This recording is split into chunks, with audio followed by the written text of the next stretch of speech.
Hello, my name is John, and today we'll be reading Jean-Jacques Rousseau, Father of Education, by Paul Johnson. Paul Johnson is an eminent historian, and this book, Intellectuals, from which this one chapter about Jean-Jacques is taken from, is one of the most enlightening insights by a great historian. Paul Johnson wrote Intellectuals many years ago, and it's a favorite of mine. He wrote it about Jean-Jacques Rousseau. Over the past 200 years, the influence of intellectuals has grown steadily. Indeed, the rise of the secular intellectual has been a key factor in shaping the modern world. With the decline of clerical power in the 18th century, a new kind of mentor emerged to fill the vacuum and capture the ear of society. He proclaimed a special devotion to the interests of humanity and an evangelical duty to advance them by his teaching. He brought to this self-appointed task a far more radical approach than his clerical predecessors. He felt himself bound by no corpus of revealed religion.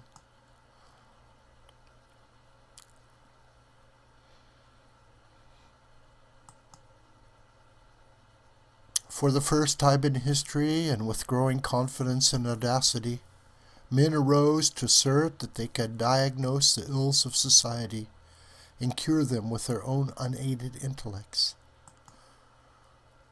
More, that they could devise formula whereby not merely the structure of society but the fundamental habits of human beings could be transformed for the better. They were not servants and interpreters of the gods, but substitutes. Their hero was Prometheus, who stole the celestial fire and brought it to earth. Jean-Jacques, as typical of so many intellectuals, had a terrible relationship with his father, being in effect an only son. His mother died in childbirth. His chief characteristic was a strong sense of deprivation and self-pity. At age 15, he ran away, converting to Catholicism in order to obtain the protection of Madame de Warens. She was his mother and his lover for 14 years. Until he was well into his 30s, Rousseau led a life of failure and of dependence, especially on women. He failed at 13 jobs.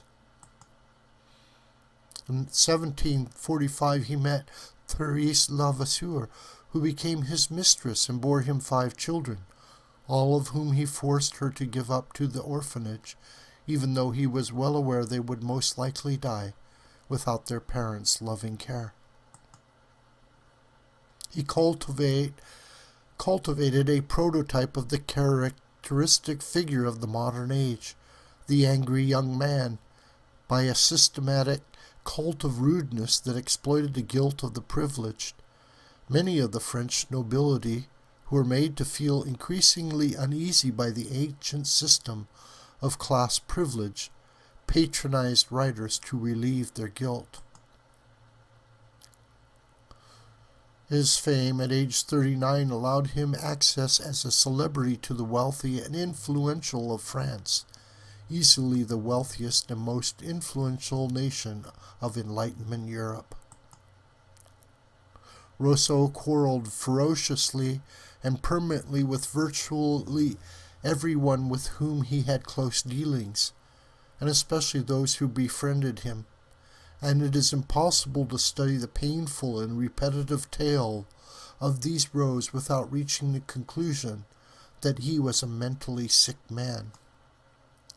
This sickness cohabited with a great and original genius of mind, and the combination was very dangerous both for Rousseau and for others.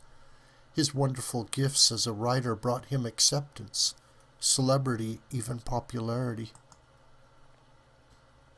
His agonies of mind were caused by a form of dementia that are real enough to the sufferer, and it is impossible from time to time not to feel pity for Rousseau. Unhappily, he cannot be thus dismissed. He was one of the most influential writers who ever lived. He presented himself as a friend of humanity and in particular as a champion of the principles of truth and virtue. After his death, his book Confessions was published. These were a self-proclaimed effort to tell the whole inner truth about a man's life in a way never before attempted. However, it is full of guile. What makes Rousseau's dishonesty so dangerous, what made his inventions so rightly feared by his ex-friends, was the diabolical skill and brilliance with which they were presented. Rousseau was the first intellectual to proclaim himself repeatedly the friend of all mankind, but loving as he did humanity in general, he developed a strong propensity for quarreling with human beings in particular. David Hume, Scottish historian and philosopher, befriended Rousseau much to his later regret. Many of those who had dealings with him began by thinking of him as a harmless child, only to discover they were dealing with a savage delinquent. He was a practiced psychological conman. Men noticed this. Older men like Voltaire had started the work of demolishing the altars and enthroning reason. But Rousseau was the first to combine all the salient characteristics of the modern Promethean: the assertion of his right to reject the existing order in its entirety, confidence in his capacity to refashion it from the bottom in accordance with principles of his own devising, belief that this could be achieved by the political process, and recognition of the huge part instinct, intuition, and impulse play in human conduct. Rousseau believed he had a unique love for humanity and had been endowed with unprecedented gifts and insight to increase its felicity. In 1740 France, there was not complete freedom of expression. Rousseau avoided prison but not censure by his more clever contradictions in his writings. The power of the French intellectual was to increase steadily in the second half of the century, but in the 40s and 50s their position as critics of society was still precarious. Rousseau is one of the most influential writers who ever lived. Voltaire's rationalism, coupled with Rousseau's emotional appeal, was the driving force behind the French Revolution. France saw civil war and street-to-street fighting that led to the rise of Napoleon and revolution again in 1848 due to following a Cain-type ideology. Editor's note. The anti-religious revolt in France was for the purpose of tearing down the monarchical society and creating the Cain-type democracy centering on secular humanism and reason. Editor's note. It led to the dictatorship of Napoleon and the Napoleonic Wars, which engulfed Europe. Editor's note. God tore down the monarchical society to form the Abel-type democracy in America. This revolution followed the Great Awakening of George Whitefield and others in England and America. Editor's note. Back to our reading. The novel's subtitle, A Tale of Two Lovers, points to the history of Heloise and Pierre Abelard, a medieval story of passion and Christian renunciation. This was the most popular book of the century, going through 70 publications. Even at some points, the book's 7 volumes were rented out by the hour. For example, his phrase, "Man is born free, and everywhere he is in chains," is typical of the emotional force of his writing. His books were sensations and widely read, sparking the Romantic movement in literature and the arts. As the title implies, Emile is a treatise on the nature of education, but also on the nature of man. It tackles fundamental political and philosophical questions about the relationship between the individual and society. How in particular he or she might have any hope of retaining what Rousseau saw as innate human goodness while remaining part of a corrupting collectivity. Its opening sentence, "Everything is good in leaving the hands of the creator of things.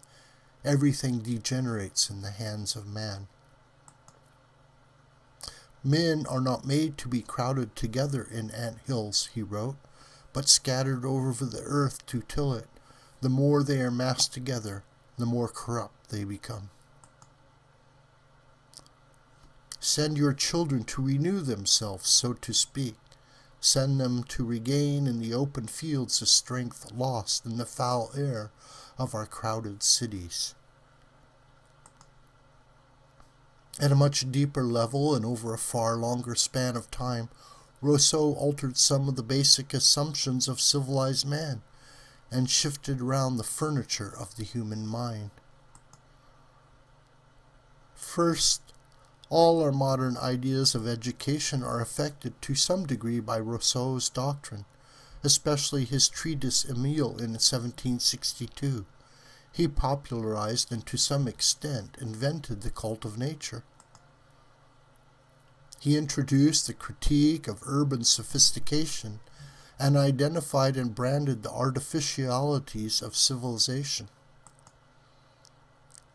Second, and linked to his revaluation of nature, Rousseau taught distrust of the progressive, gradual improvements brought about by the slow march of materialist culture.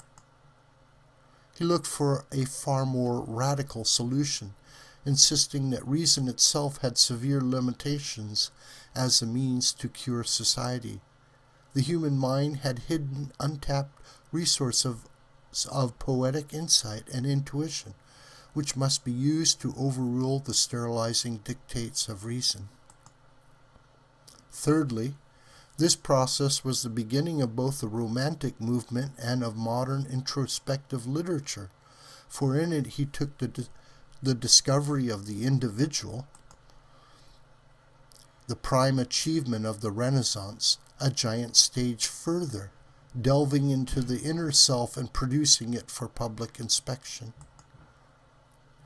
The fourth concept Rousseau popularized was in some ways the most pervasive of all.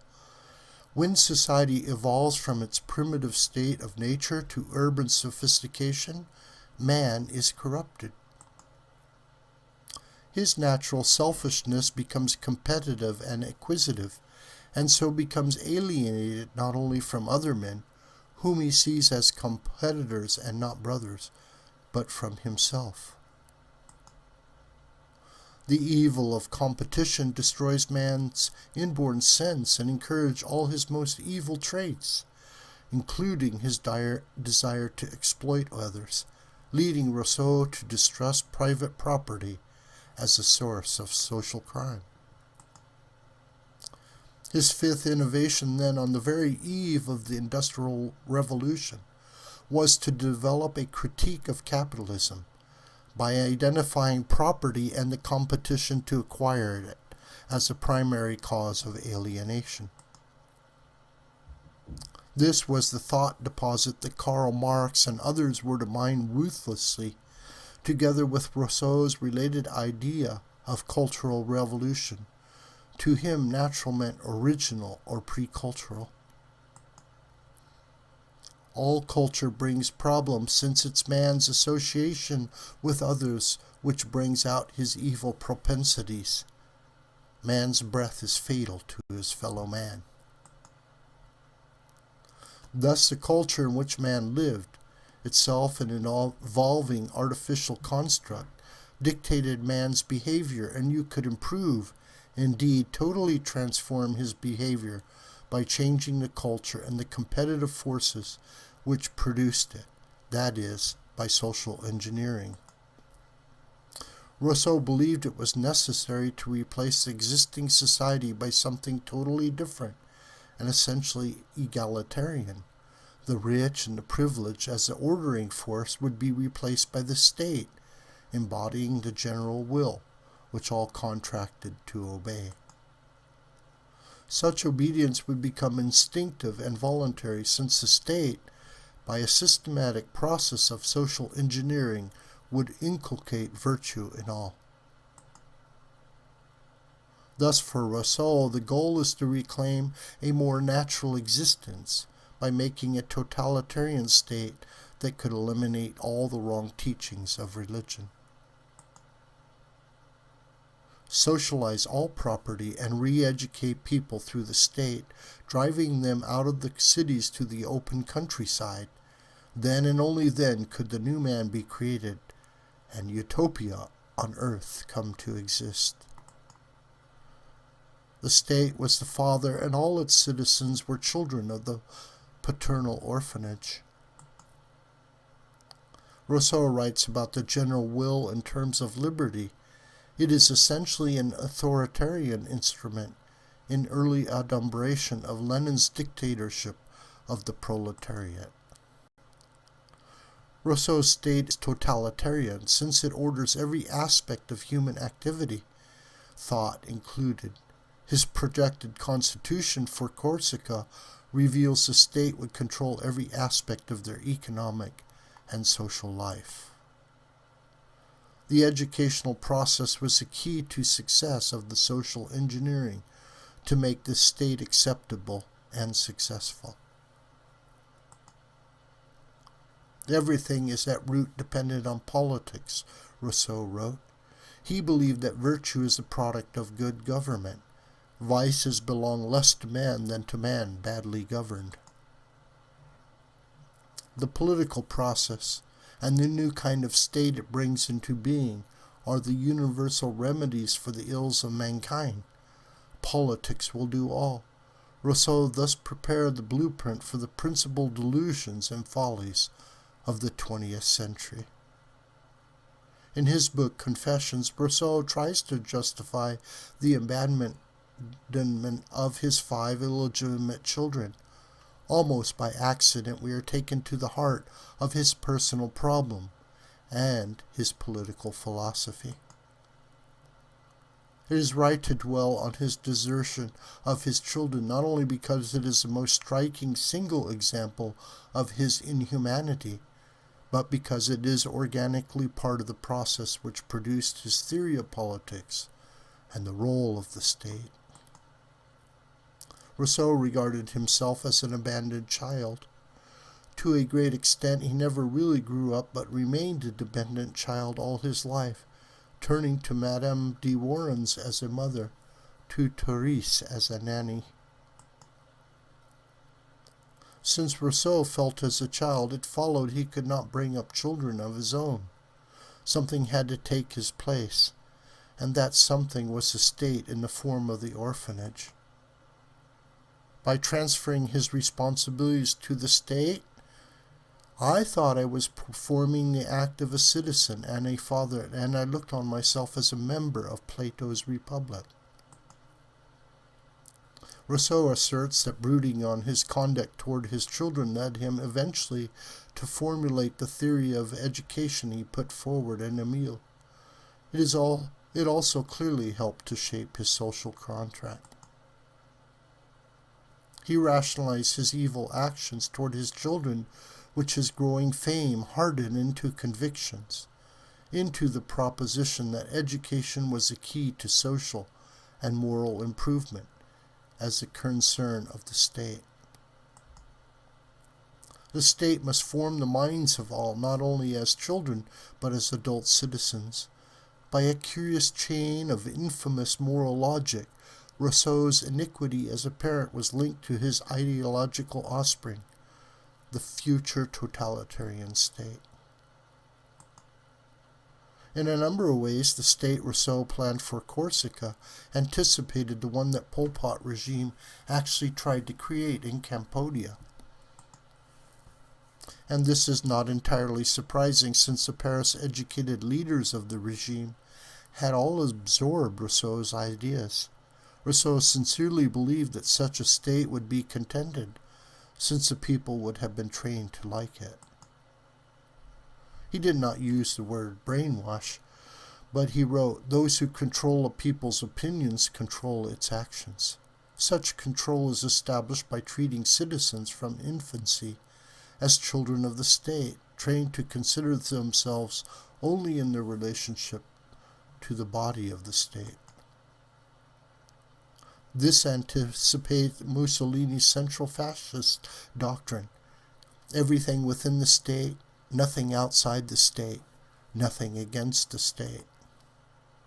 The educational process was thus the key to the success of the cultural engineering needed to make the state acceptable and successful.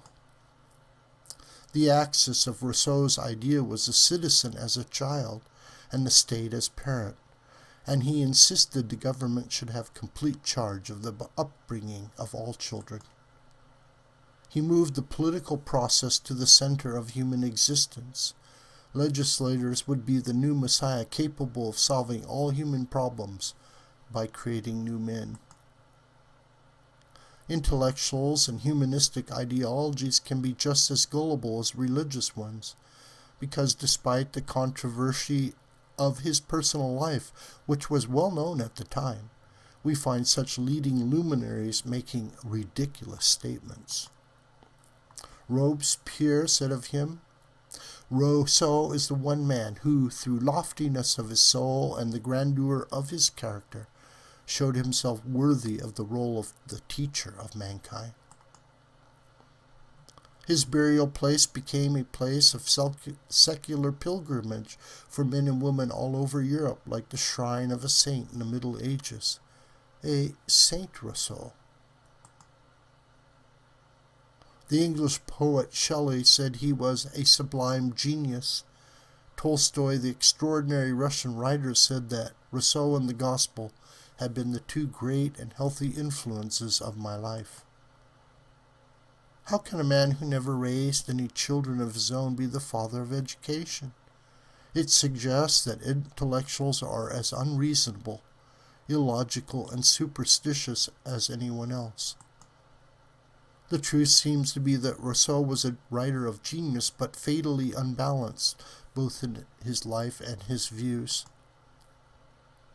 "I have begun on a work which is without precedent," he said, "whose accomplishment will have no imitator. I propose to set before my fellow mortals a man in all the truth of nature, and this man shall be myself. I have studied mankind and know my heart. I am not made like any one I have been acquainted with, perhaps like no one in existence. If not better, I at least claim originality. And whether nature has acted rightly or wrongly in destroying the mold in which she cast me can only be decided after I have been read. I will present myself whenever the last trumpet shall sound, before the sovereign judge, with this book in my hand, and loudly proclaim, thus have I acted, these were my thoughts, such was I." Confessions by Jean-Jacques Rousseau. This video is a production of the School of the White Crane. My name is John Brooker. Please contact me through commentary on this YouTube and also through my Gmail listed here. May God richly bless you in this reading, and please share this with your friends, family, and on social media.